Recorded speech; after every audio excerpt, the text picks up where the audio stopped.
Hola, en el día de hoy vamos a hablar sobre el séptimo coronavirus, efectivamente el SARS-CoV-2, causante de la enfermedad COVID-19, la cual fue declarada por la OMS como pandemia tras haberse extendido por varios países del mundo. Cabe resaltar que cada día se está aprendiendo sobre este fenómeno que avanza constantemente. Por tanto, puede que esta información pronto sea desactualizada. Los coronavirus son una familia grande de virus que pueden afectar el tracto respiratorio de animales y de humanos. Pueden ser zoonóticos. Zoonóticos quiere decir que pueden ser transmitidos de animales a humanos. En pantalla estamos observando los 7 coronavirus que pueden infectar a humanos. Algunos de estos pueden causar afecciones como el resfriado común, junto con otros virus como los rinovirus, y otros pueden causar afecciones más severas, como estos 3 que vemos aquí, y pueden causar, por ejemplo, el síndrome respiratorio agudo severo, como es el caso de esta afección es causada por el virus SARS-CoV, el cual fue identificado en el año 2002 en China. Luego aparece el virus MERS en el año 2012, causante del síndrome respiratorio del Medio Oriente, y por último, el virus SARS-CoV-2 identificado en el año 2019 en Wuhan, China, causante de la enfermedad COVID-19. Los coronavirus, o más bien la familia Coronaviridae, tienen una característica en común, y es que son virus de ARN monocatenario con sentido positivo. Esto quiere decir que son ARN de cadena sencilla, lo que los hace pertenecientes al grupo 4 según el sistema de Baltimore. Pertenecen a la subfamilia Orthocoronavirinae, la cual comprende 4 géneros que son clasificados de acuerdo a su estructura genética. Estos son los alfa coronavirus, los beta coronavirus, los gamma coronavirus, los delta coronavirus. Ahora bien, tras hacer estudios filogenéticos del SARS-CoV-2, se analizaron su secuencia, o sea, su genoma, y se observó que este tiene una alta homología con virus del género beta coronavirus. Entonces veamos este genoma de este virus SARS-CoV-2. Comienza con una región 5' UTR, la cual no se traduce. Luego sigue un marco de lectura abierto, que es el que vemos en las cajitas verdes. Son los ORF1A y ORF1B. Estos van a traducir a proteínas que no son estructurales.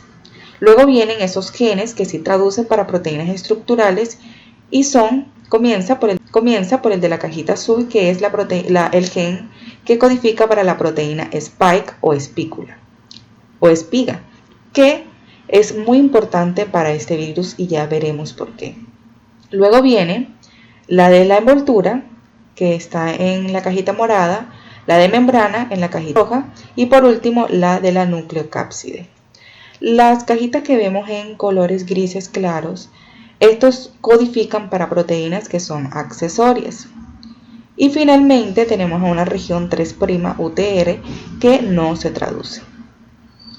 Vemos el genoma de los 2 virus siguientes, que son el del SARS-CoV y el MERS-CoV, los cuales también hacen parte de este género beta coronavirus.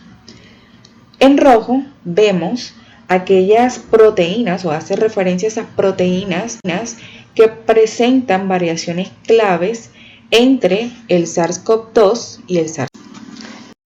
Ahora nos enfocaremos en el virus SARS-CoV-2.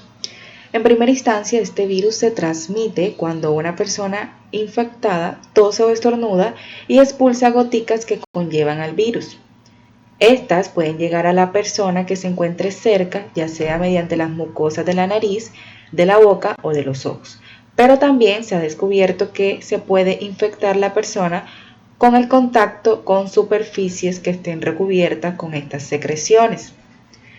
En la primera fase, el virus ingresa a la nariz o a la garganta.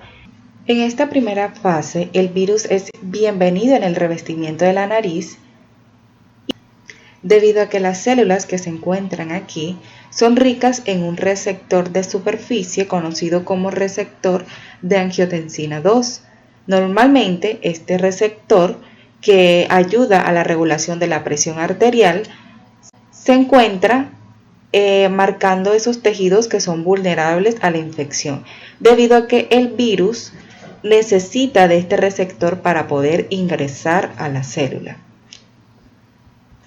Si el sistema inmunológico no contrarresta al virus, este puede descender a la tráquea y atacar a los pulmones, donde llega hacia los alvéolos. Como sabemos, aquí en los alvéolos es donde se da el intercambio gaseoso. Estos alvéolos se encuentran recubiertos por una sola capa de células, las cuales son ricas también en el receptor de angiotensina 2. Por tanto, el virus ingresa en estas células y aunque se considera que los pulmones viene siendo esta zona cero, puede que el alcance del virus se extienda a otros órganos. Se han realizado estudios sobre esto y se dice que puede que esta expansión se deba al mismo virus o también a la respuesta inmune, que en ciertos casos puede ser exagerada y provoque el daño en los otros órganos. Ahora bien, la estructura del virión se observa como vemos aquí. El virión viene siendo esa partícula completa que puede ser infectiva y está compuesta por un caparazón que es denominado cápside, y en el caso de este virus SARS-CoV-2 presenta envoltura. Aquí vemos la proteína E, que es la proteína de envoltura, también vemos membrana, la proteína M, y vemos la proteína N, que es la proteína de la nucleocápside, que se encuentra unida al ARN monocatenario del virus. Y por último vemos a una proteína que es muy importante, como les venía diciendo, que es la proteína de espiga S, que va a ser como esa llavecita que va a permitir la entrada en la célula hospedera. El virus logra ingresar a la célula gracias a su llavecita, que viene siendo esa proteína espiga que se une a la cerradura que se encuentra en la célula del hospedero, que viene siendo el receptor de angiotensina 2. Una vez se da esta unión, esta proteína espiga sufre un cambio conformacional y logra ingresar dentro de la célula mediante un mecanismo conocido como endocitosis. Una vez dentro, en el citoplasma, este virión libera el ARN monocatenario en sentido positivo y secuestra la célula utilizando los ribosomas de este y todo lo que se encuentra dentro de la célula. Aquí observamos que se están produciendo todas las proteínas para luego ser ensambladas en el aparato de Golgi y finalmente liberadas por un proceso conocido como exocitosis.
Ok, vamos al detalle. El virus posee una llave vírica, que es la proteína S, la proteína espiga, y logra abrir la cerradura de la célula hospedera, en este caso la célula alveolar. Esta cerradura es el receptor de angiotensina 2. Una vez esta llave vírica abre esa cerradura, logra ingresar dentro de la célula por el mecanismo de endocitosis y libera su material genético, su ARN monocatenario de sentido positivo, el cual logra ser traducido en el ribosoma de la célula en dos poliproteínas, la poliproteína 1A y la 1B. del genoma del virus, que específicamente la secuencia del marco de lectura abierto ORF1A y el ORF1B. Recordemos el genoma del SARS-CoV-2 y lo que sucede es lo siguiente. Esas secuencias del marco de lectura abierto ORF1A y 1B son traducidas en el ribosoma de la célula en dos poliproteínas, es decir, en un polímero único que va a ser escindido en 16 unidades por la acción de una enzima denominada proteasa. Una vez estas proteínas o esta poliproteína es cortada en 16 unidades, se juntan para formar un complejo de replicasa transcriptasa que va a actuar como una polimerasa dependiente de ARN, que mediante el proceso de replicación va a dar origen a un ARN de sentido negativo.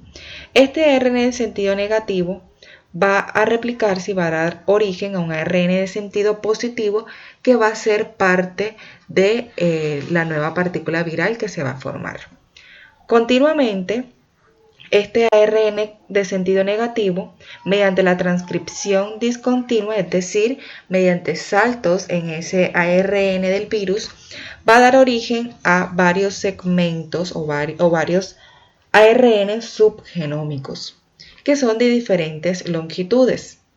Estos se van a traducir en los ribosomas y una vez traducidos van a formar parte, estas proteínas, del virión nuevo. Ok, vamos a ubicarnos donde vemos la flechita negra. Del ARN que obtuvimos de sentido negativo, se obtuvo un ARN de sentido positivo mediante el proceso de replicación y se obtuvieron varios ARN subgenómicos que ahora bien se van a empezar a traducir en el retículo endoplasmático rugoso, en los ribosomas, y van a empezar a producir las proteínas del virus. Estas son las proteínas de envoltura, las proteínas de espiga, las proteínas de membrana y la proteína de la nucleocápside, que se va a unir a ese ARN de sentido positivo que fue creado, que va a ser el del nuevo virión. Luego, en el aparato de Golgi, todas estas proteínas son ensambladas y finalmente son liberadas en forma de vesícula por medio del mecanismo de exocitosis. Son liberadas fuera de la célula para que el virus inicie un nuevo ciclo o repita un nuevo ciclo de infección.